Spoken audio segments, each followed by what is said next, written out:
Jadikan pujian ini benar-benar keluar dari dasar hati kita.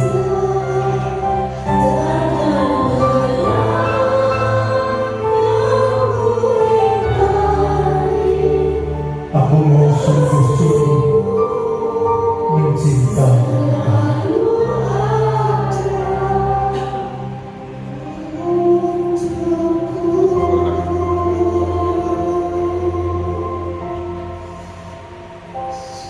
Terima kasih. Engkau ada di tengah-tengah kami. Engkau mengenal isi hati kami. Engkau tahu keadaan jemaatmu.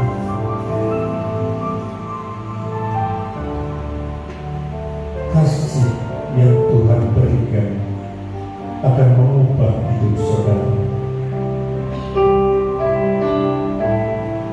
Apapun keadaan saudara, mungkin hari ini engkau kecewa. Ada orang yang menyakiti hatimu. Engkau selalu bertanya kepada Tuhan, apa salah dan dosaku? Mengapa aku harus menghadapi setiap tantangan persoalan kehidupan yang semakin hari semakin sulit? Mengapa ada banyak orang yang seringkali menyakiti hatiku?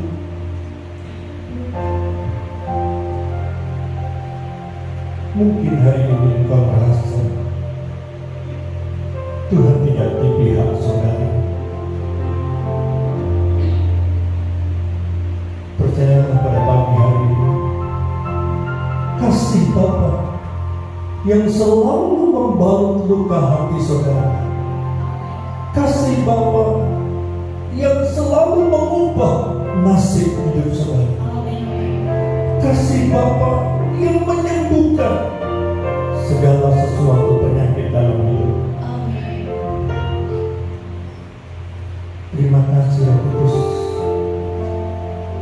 Berbicara kepada hamba-Mu, urapi hamba-Mu dengan urapan kuasa Allah, agar firman yang kami taburkan benar-benar menjadi kekuatan dalam hidup kami.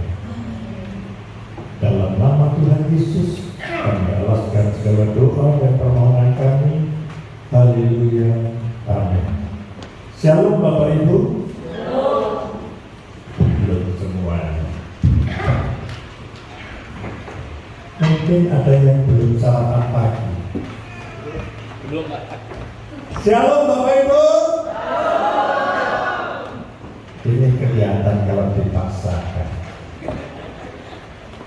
Bapak Ibu jemaat Tuhan yang kekasih, saya bersyukur kepada Tuhan kalau pagi ini saya bisa melihat wajah Bapak Ibu adalah wajah yang dipenuhi dengan sukacita.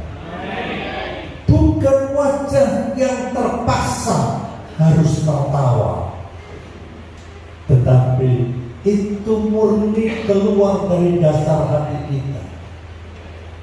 Bapak Ibu jemaat Tuhan yang kekasih, sukacita kita itu menunjukkan ekspresi wajah kita.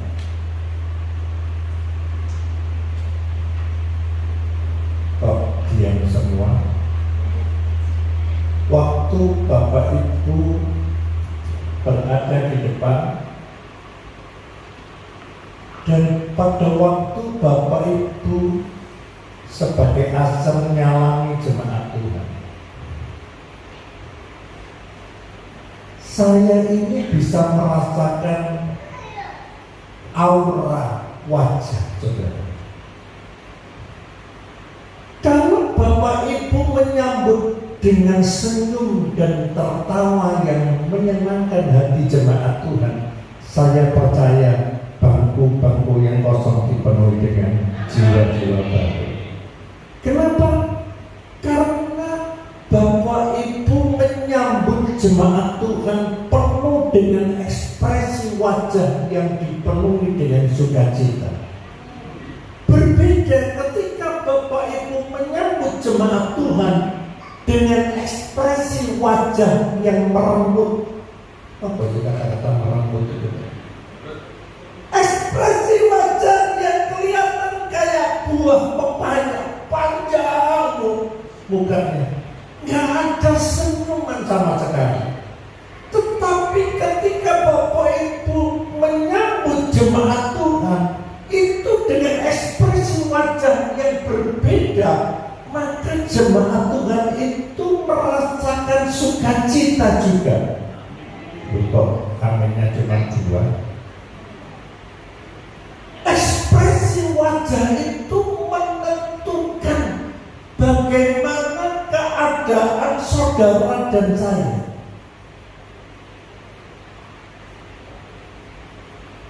Ada beberapa orang yang dengan polos, dengan lugu, orang Jawa bilang,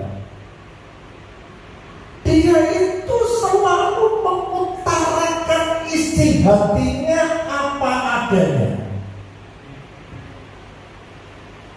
Bapak Ibu jemaat Tuhan yang kekasih, pagi hari ini saya akan berbicara tentang perkataan kita menentukan masa depan kita.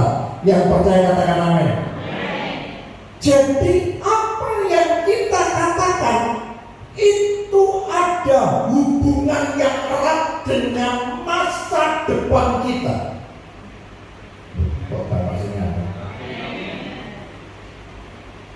Jadi kalau Bapak Ibu mengatakan sesuatu, kata-kata saudara ini berkuasa menentukan apa yang kita katakan. Kalau pagi hari ini Bapak Ibu datang beribadah kepada Tuhan, Bapak Ibu bisa bangun pagi dengan tubuh yang segar bugar. Itu anugerah yang Tuhan berikan. Sebab itu kita harus mengucapkan kata-kata yang baik kepada Tuhan. Dengan penuh ucapan syukur kita kepada Tuhan. Kalau hari ini saudara dan saya bisa duduk bersama-sama mendengarkan firman Tuhan, itu bukan karena kuat dan gagah kita. Sementara mereka yang ada di rumah sakit itu pakai yang namanya tambahan pernapasan gas oksigen. Jadi kalau Bapak Ibu bangun pagi, yang diucapkan adalah kata-kata keluhan.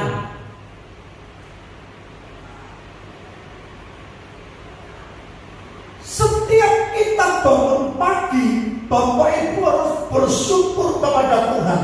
Sementara ada banyak di antara orang-orang yang tidak bisa bangun pagi. Loh, kok bisa Pak? Pulang ke rumah Bapak. Saya bersyukur jemaat saya kali ini umurnya 80 berapa? 85. Masih punya semangat yang luar biasa. Itu karena kasih karunia Tuhan. Sebab itu pada pagi hari ini saya ingin mengajak jemaat Tuhan untuk mengatakan sesuatu kata positif. Karena apa yang kita katakan itu ada kuasanya. Kita buka di dalam Amsal 18 ayatnya yang ke-21 dulu. Amsal 18:21. Hidup dan mati dikuasai lidah. Siapa suka menggemakannya akan memakan buahnya. Jadi Bapak Ibu harus hati-hati dengan tutur kata kita. Orang yang tidak hati-hati dalam tutur kata kita. Orang bilang gak bahaya itu. Kenapa? Karena kita ini seringkali tidak bisa mengendalikan atau mengontrol kata-kata kita.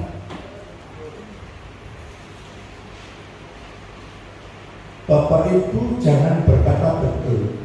Jujur, saya ini sering keplecuk. Bahasa Jawanya keplecuk. Apa keplecuk? Keperucut.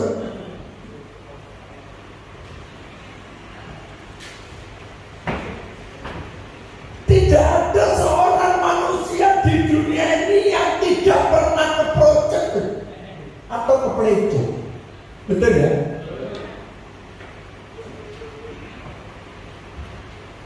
Dari sejak kami dilahirkan, karena kedua orang tua saya berpisah, papa kawin lagi, mama kawin lagi, saya ikut sama emak saya. Apa yang saya alami dari masa kecil, karena hidup saya ini mengalami banyak masalah, tantangan, situasi, kesusahan, kesulitan. Jujur, waktu saya masih kecil,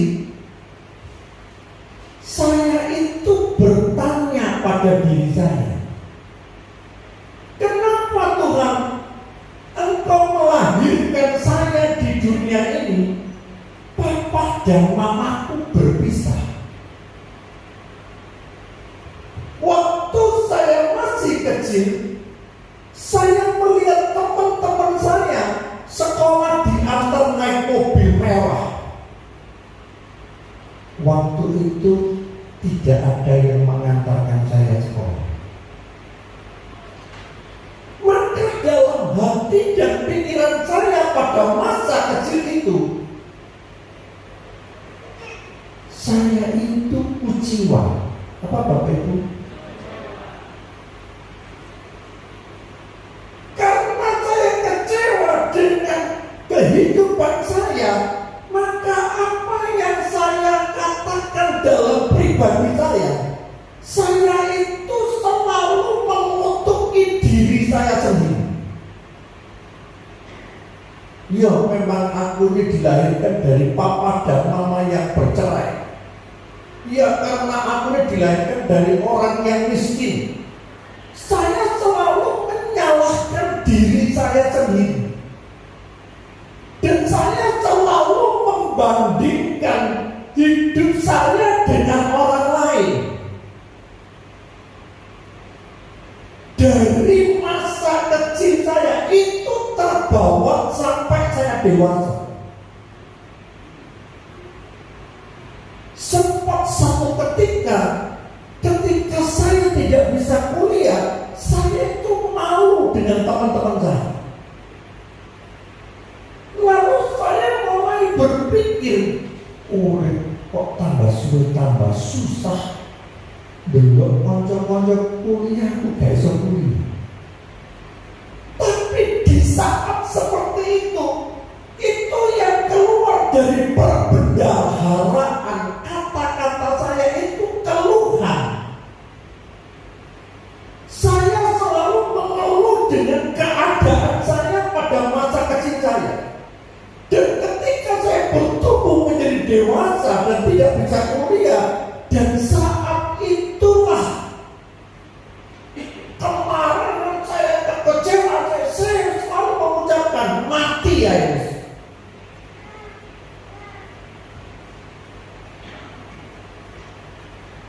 Di saat saya bertemu dengan Yesus, di saat saya mulai mengerti dan mempelajari firman Tuhan, firman ini pedang bermata dua, bukan untuk jemaat tapi untuk saya pribadi. Saya berdoa, Tuhan ampuni saya. Seringkali saya mengeluh dengan keadaan saya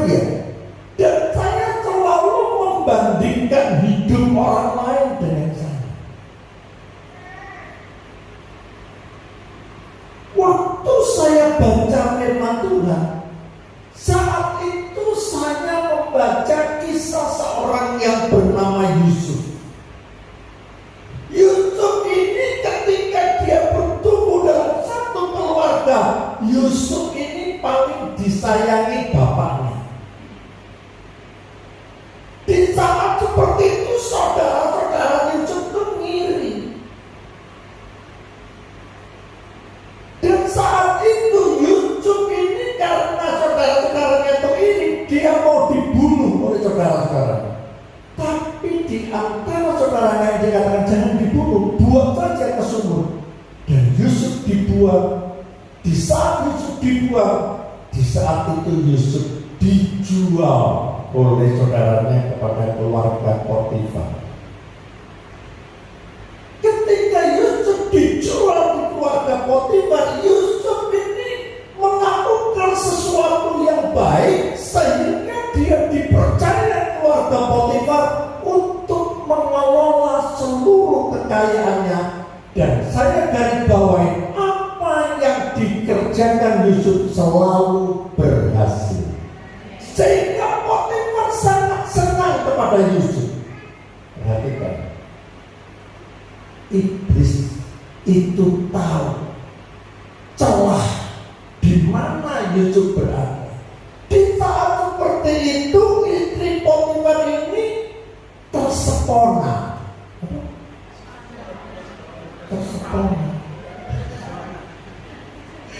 Dengan wanita ini, sehingga dia mengajak untuk tidur bersama. Perhatikan, karena Yusuf dia tidak mau meladeni istri Potifar, maka Yusuf ini difitnah. Dia lapor kepada suaminya, katanya Yusuf ingin memperkosa dia. Akhirnya singkat cerita Yusuf dimasukkan penjara. Perhatikan, di dalam penjara Yusuf ini disukai kepala penjara. Sampai di sini, Bapak Ibu jemaat Tuhan yang kekasih, ketika Yusuf diperlakukan saudara-saudaranya seperti itu dan dijual dalam keluarga Potifar, apa yang dikerjakan Yusuf kepada saudara-saudara? Apakah Yusuf itu membalas kejahatan yang dilakukan saudara-saudaranya? Tidak. Apa yang diharapkan Yusuf pada waktu itu? Yusuf ini berharap agar hidupnya ini mendapatkan perlakuan yang baik dari semua orang. Tetapi realitas yang ada, malah Yusuf ini dimasukkan penjara, difitnah, diperlakukan yang tidak sesuai dengan apa adanya. Bapak Ibu, pernahkah saudara mengalami peristiwa seperti apa yang dialami Yusuf?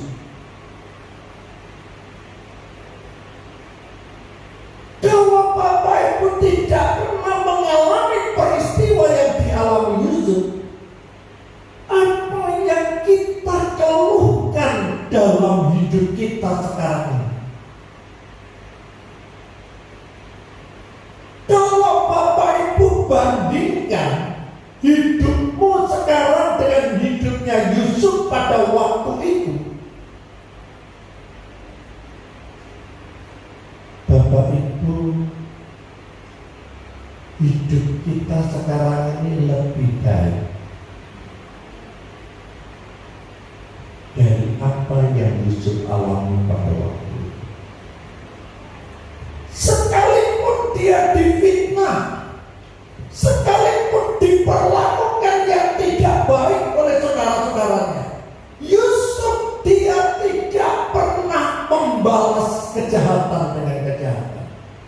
Yusuf dia selalu memberikan pengampunan dan mengasihi saudara-saudara.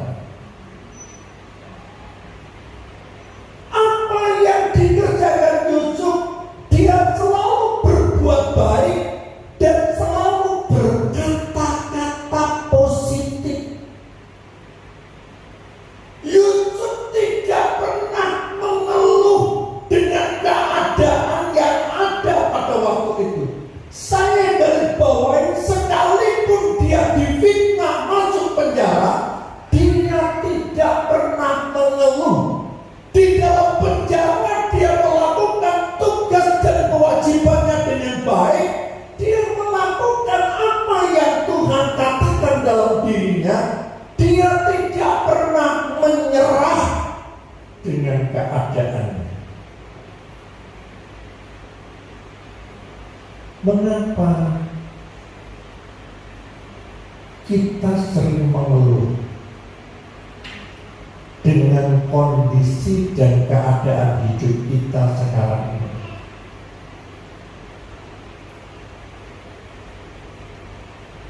Kalau Bapak Ibu selalu melihat yang di atas, atau hidupmu selalu kau bandingkan dengan orang-orang yang kaya di atas saudara,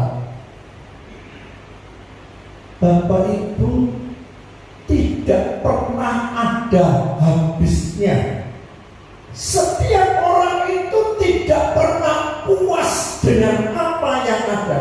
Kalau kita selalu melihat orang yang di atas kita, coba Bapak Ibu bandingkan dengan tukang becak. Coba Bapak Ibu lihat orang-orang yang hidupnya jauh di bawah. Mereka tidak punya rumah, tinggal di bawah kolong jembatan. Hidup saudara masih jauh lebih baik. Kenapa kita harus mengeluh kepada Tuhan? Kenapa kita harus mengeluarkan kata-kata yang negatif? Kenapa kita tidak mau mengubah pola pikir kita?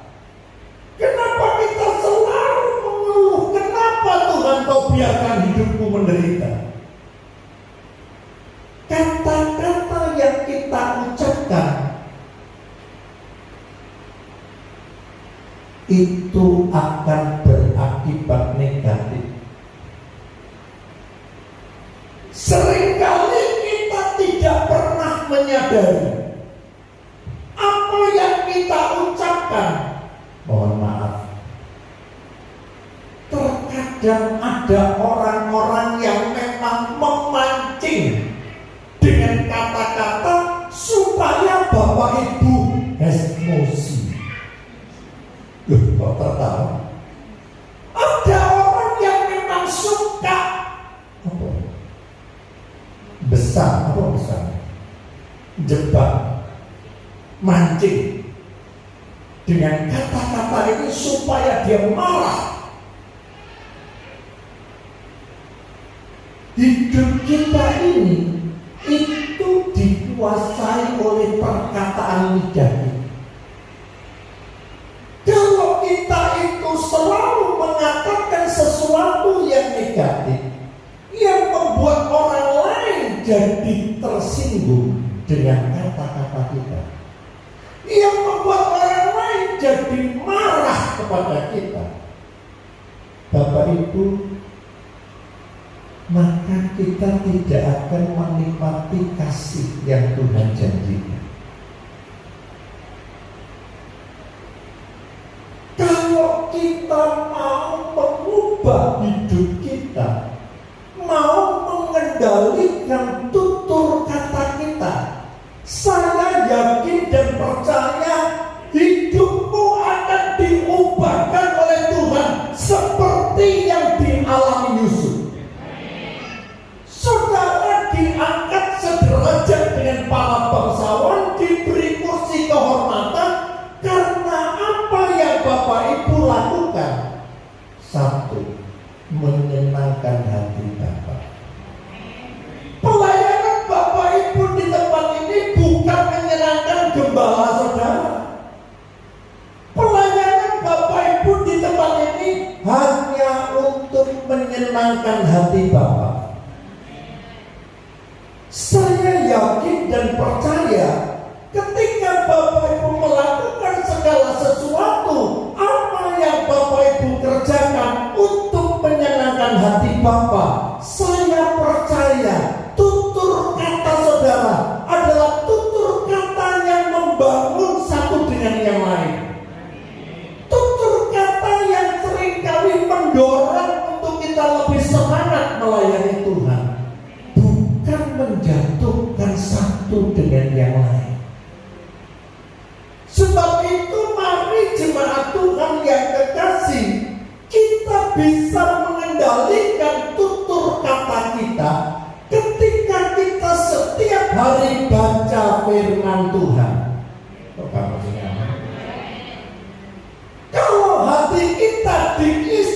perbendaharaan firman Tuhan, setiap apa yang kita lakukan, kita selalu ingat akan firman Tuhan. 1 Petrus 3 ayat 10 dan 11.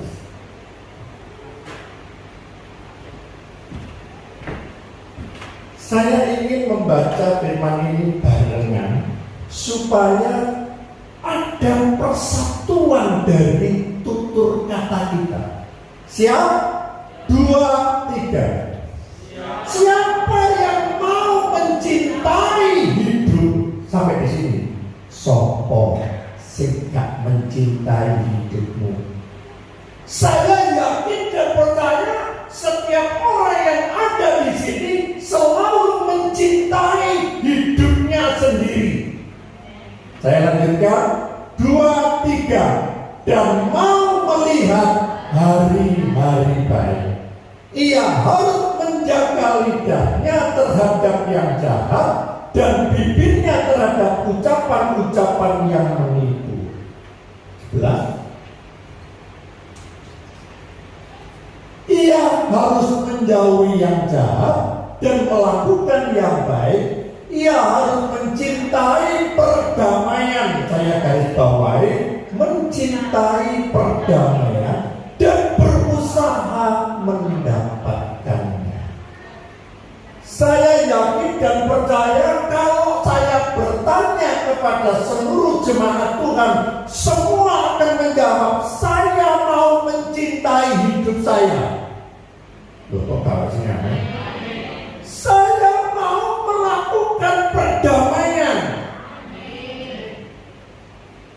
Senang jadi gembala kalau jemaatnya rukun, damai, tapi gembalanya susah. Nek jemaatnya bengkerean.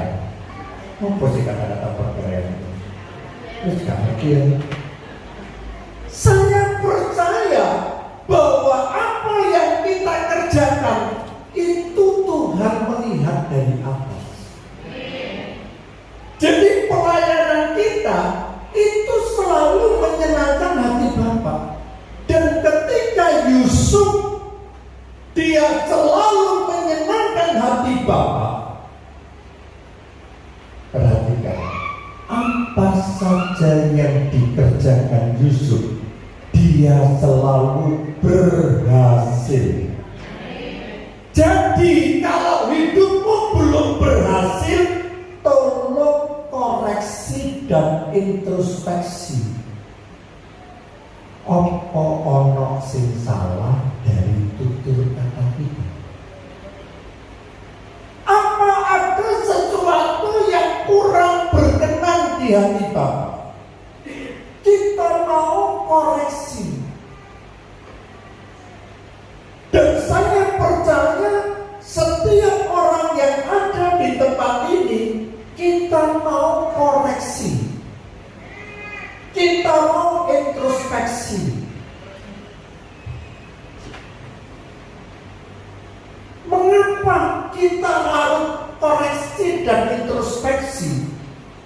Bapak Ibu, masa depan kita itu ditentukan tutur kata kita.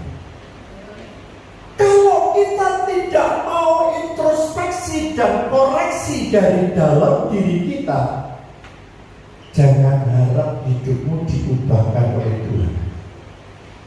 Saya percaya hidupmu akan mendapatkan perubahan demi perubahan, pemulihan demi pemulihan, kalau Bapak Ibu mau merubah apa yang kita kerjakan ini untuk menyenangkan hati Bapak. Tergantung dari diri kita sendiri.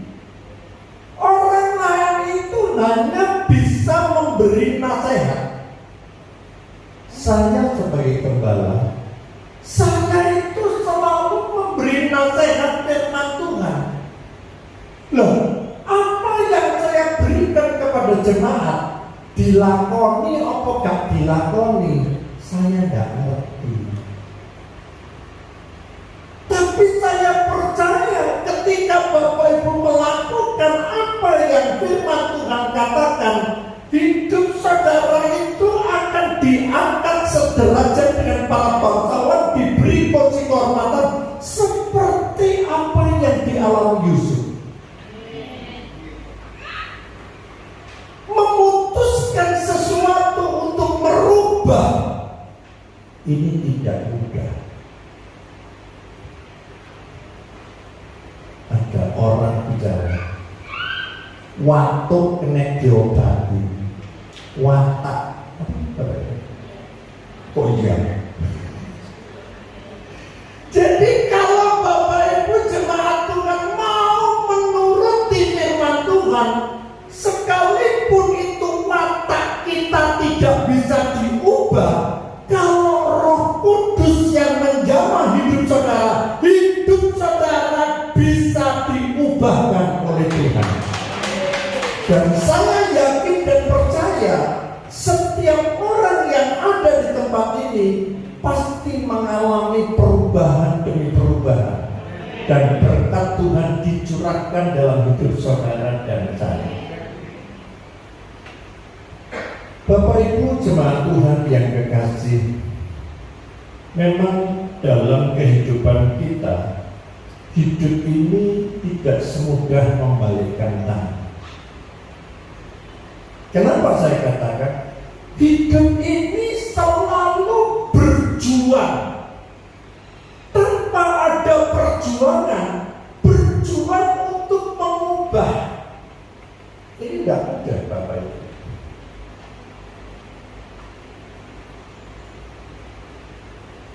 Seorang guru ketika dia mengajar murid di sekolah, guru ini selalu sejak dari rumah dia tuh memikirkan, ya apa caranya anak-anak didik saya ini hidupnya bisa berubah.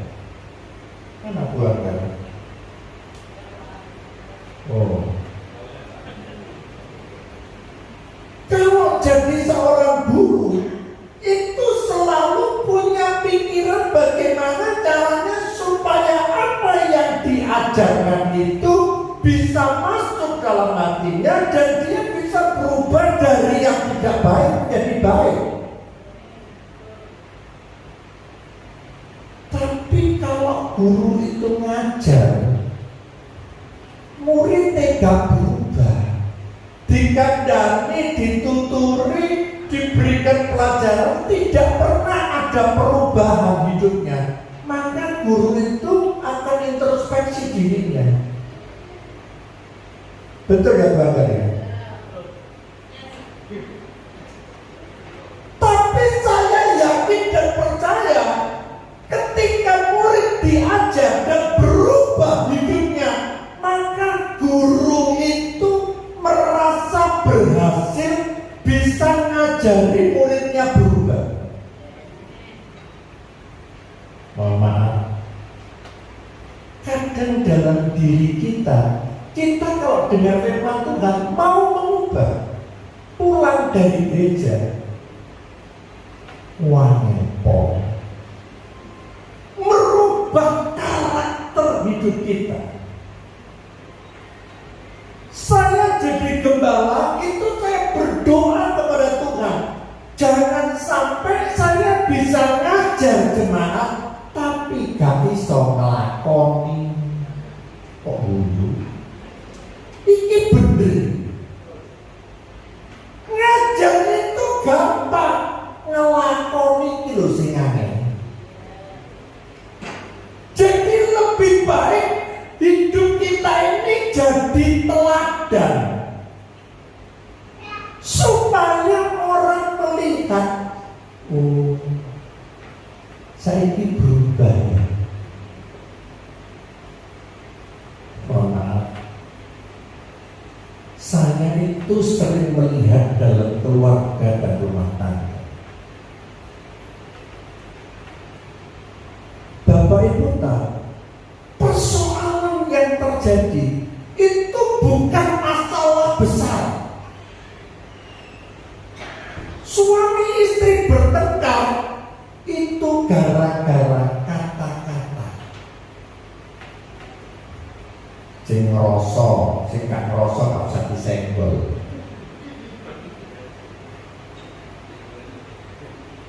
Gara-gara kata-kata yang sepele itu jadi bertengkar. Satu ketika ada seorang anak dari sejak kecil, orang China bilang jong, apa jong? Gak cocok, ya Pak ya. Itu kalau ketemu sama mamanya itu kayak kucing sama anjing. Begitu dia ngomong satu kata, waduh, mamanya satu kata, dia kecak-kecak. Wah, rumah tangga ini berantakan, kacau balau. Si anak katakan, mama cerewet. Mohon maaf, gak ngomong gak cerewet, kabeh cerewet, betul ya Bu? Jadi pada saat dia mengatakan seperti itu di rumah tangganya itu tidak pernah ada senyuman, tidak pernah ada damai, tidak ada ketenangan. Keluarga ini ketemu bertengkar. Sampai satu saat anak ini capek, lebih baik aku keluar dari rumah daripada aku selalu gegeran terus. Satu ketika mamanya sakit dan meninggal. Bapak Ibu tahu, baru dia menyadari. Kenapa selama hidup mama aku tidak bisa menyenangkan hati mama? Mati ditangisi, oleh sejak perkara. Saya jadi bingung.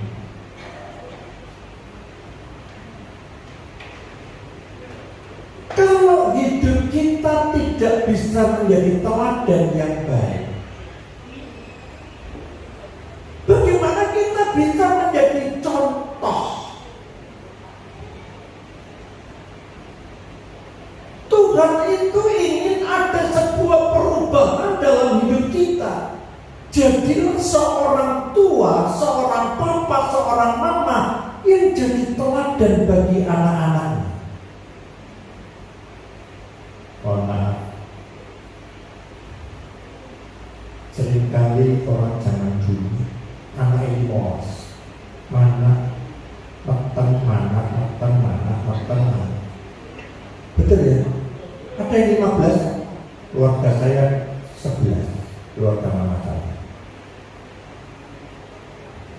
Karena anaknya banyak, maka orang tua tidak mampu untuk mendidik, mengajar anak-anaknya ini mendekatkan kepada Tuhan.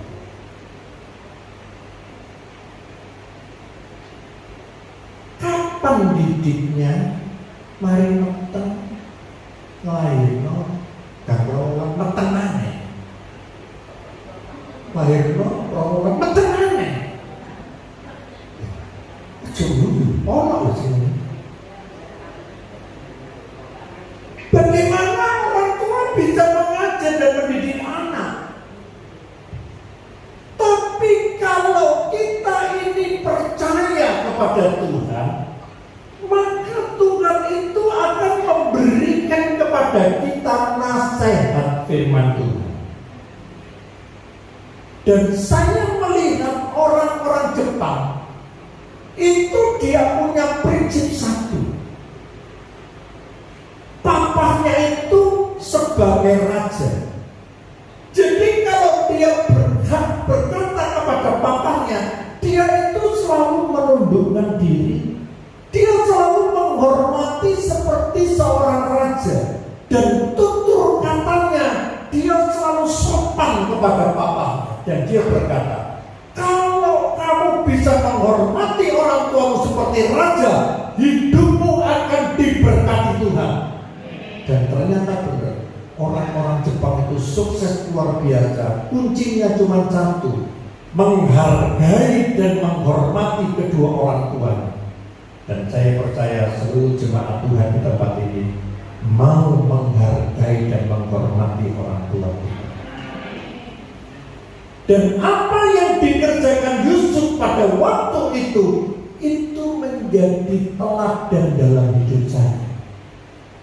Jadi firman Tuhan ini mengkoreksi pribadi saya. Ojo kakek ngomong, lakonono uripmu seperti apa yang Tuhan mau. Lebih baik kita ini mendengarkan nasihat daripada kita ngomong kakek ngomong. Lek kakek ngomong malah keprecuk. Betul ya? Saya bersyukur kepada Tuhan apa yang Tuhan kerjakan dalam diri saya sejak ujian dari awal sampai akhir. Saya tidak bisa menahan air mata saya. Kasih yang Tuhan berikan mengubah karakter saya. Kasih yang Tuhan berikan memberikan semangat dorongan saya. Kalau dulu saya sering bandingkan hidup saya dengan orang lain, saat Tuhan mengasihi saya, dulu orang yang saya banggakan, dulu mereka yang saya idamkan, saat ini hidup mereka dibandingkan hidup saya masih jauh lebih baik daripada itu. Masa kecil saya melihat mereka lebih baik, tapi masa tua saya melihat hidup saya lebih baik. Dan ini saya alami. Sebab itu ketika saya merenungkan ujian, tidak ada satu kata kebaikan Tuhan mengubah hidup saya.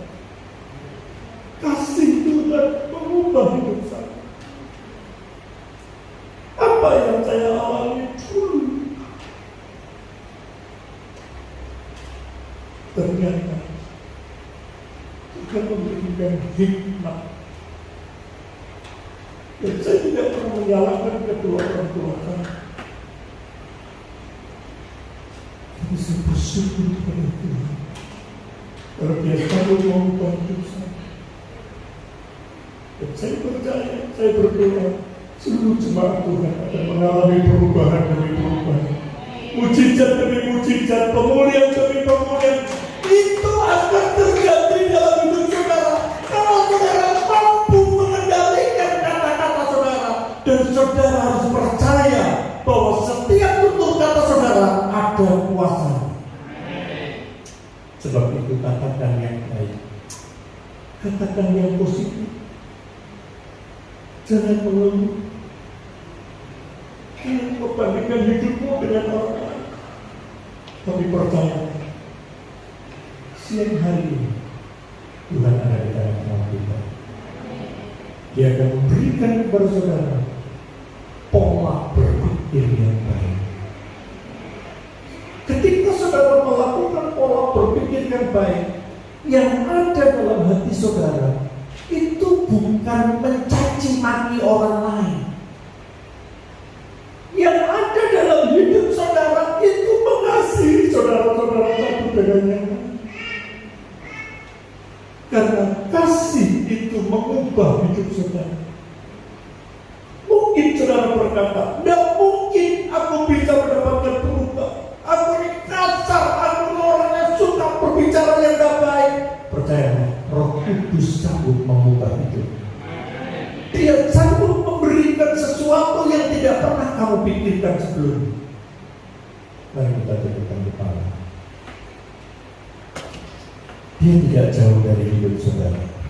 Dia ada di dekat saudara.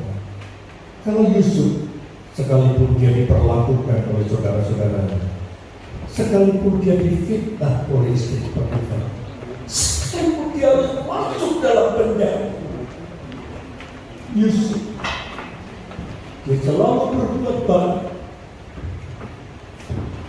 Dia tidak pernah patah semangat. Dia selalu katakan Tuhan itu baik.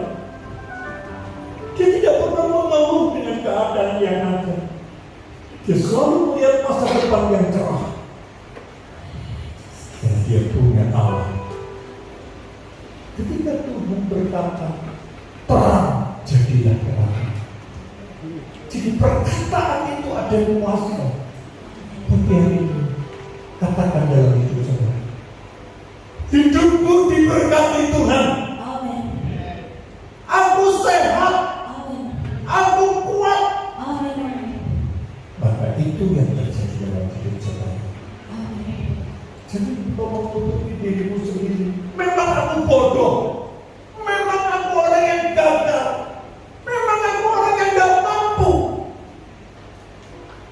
Bapak itu jangan menutupi dirimu sendiri. Karena setiap tutur kata itu ada kuasa.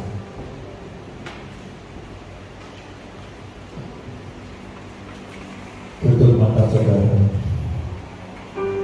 Nyanyikan pujian ini meskipun tidak umum.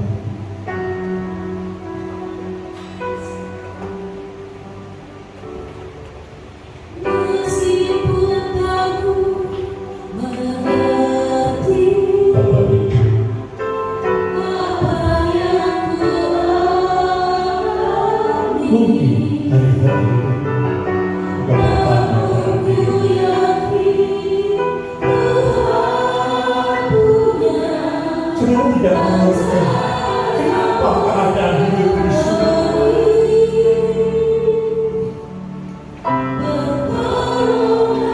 Percayalah kepada Tuhan. Dia ada di sini. Dia tahu persis keadaan hidupmu. Bahkan dia sangat menolong engkau.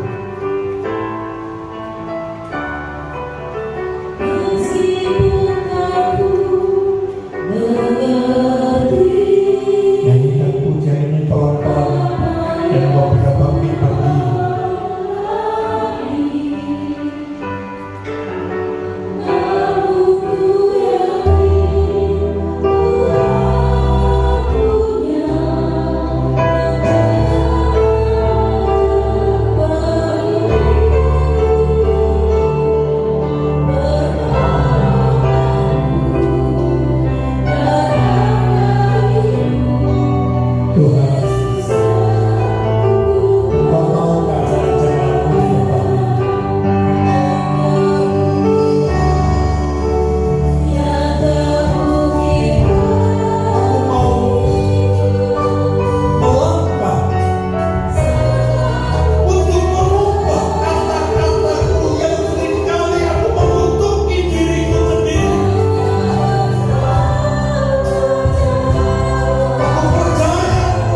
hidupmu berhasil seperti apa yang Yusuf alami, diangkat derajat dengan para bangsawan, diberi kursi kehormatan. Terima kasih Roh Kudus. Dalam nama Tuhan Yesus kami awaskan doa dan permohonan kami. Haleluya, amin. Silakan duduk jemaat Tuhan, ada pengumuman.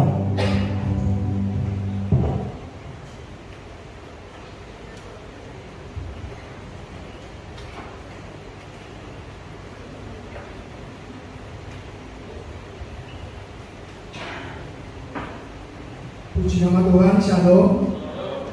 Kembali kami mengundang untuk berdasarkan minggu depan terlebih dahulu kita akan melakukan persembahan kita. Sungguh Tuhan kami ucap syukur untuk pagi hari ini, di mana melalui firman Tuhan mengingatkan kami untuk kami boleh mengendalikan hidup kami Tuhan. Biarlah apa yang keluar dari hidup kami adalah kata-kata yang memberkati, kata-kata yang menguatkan, kata-kata yang menghibur, sehingga melalui kehidupan kami nama Tuhan dipermuliakan. Demikian juga memberkati abang yang sudah menyampaikan firman Tuhan, memberkati keluarga, memberkati usaha, memberkati pelayanannya. Biarlah banyak jiwa-jiwa dimenangkan oleh karena Tuhan menyertai abang ini. Kembali Tuhan kami dan memberikan yang terbaik melalui apa yang kami punya, melalui harta kami, untuk memberkati kami semua, baik yang memberi ataupun yang belum bisa memberi. Untuk memberkati persembahan kami. Di dalam nama Tuhan Yesus kami berdoa, kami mengucap syukur.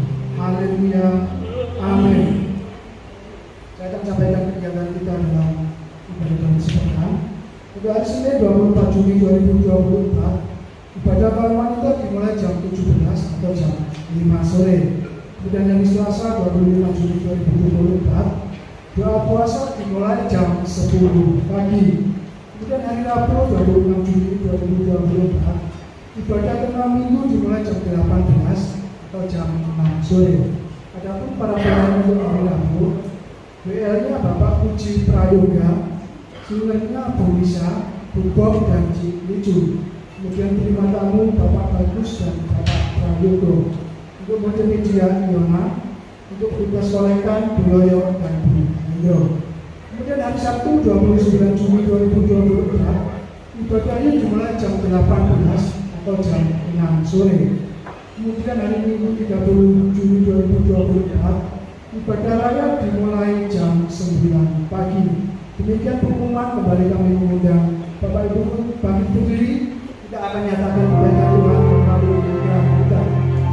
2, 3. God is good all the time, and all the time God is good. Tuhan Yesus memberkati. Kita akhiri ibadah pada pagi ini. Bapa, kami mengucap syukur dan terima kasih. Kalau Tuhan telah pimpin kami dari awal, pertengahan, sampai pada akhir. Kami rasakan lawatan Allah terjadi di saat pujian penyembahan, saat firman Tuhan disampaikan. Pagi ini Tuhan, kami mau ubah hidup kami. Ampuni kami, seringkali kami mengeluarkan kata-kata yang negatif. Ajarkan kami untuk mengendalikan tutur kata kami, supaya hidup kami bisa menjadi berkat bagi orang lain. Apa yang Tuhan kerjakan dalam hidup kami adalah mengubah hidup saudara menjadi baik. Dan kami percaya masa depan Bapak Ibu seluruh jemaat Tuhan adalah masa depan yang penuh pengharapan. Mari kita angkat kedua tangan kita. Dalam nama Tuhan Yesus, Tuhan Yesus memberkati engkau. Tuhan melindungi engkau. Tuhan menyinarkan wajahnya kepadamu dan memberikan engkau kasih karunia. Tuhan menghadapkan wajahnya kepadamu dan memberikan engkau damai sejahtera. Saudara-saudaraku yang terkasih, pulanglah ke rumah saudara masing-masing dengan membawa berkat, damai sejahtera, masa depan yang penuh pengharapan mulai pagi ini sampai Tuhan Yesus datang kedua kalinya. Yang percaya katakan amin.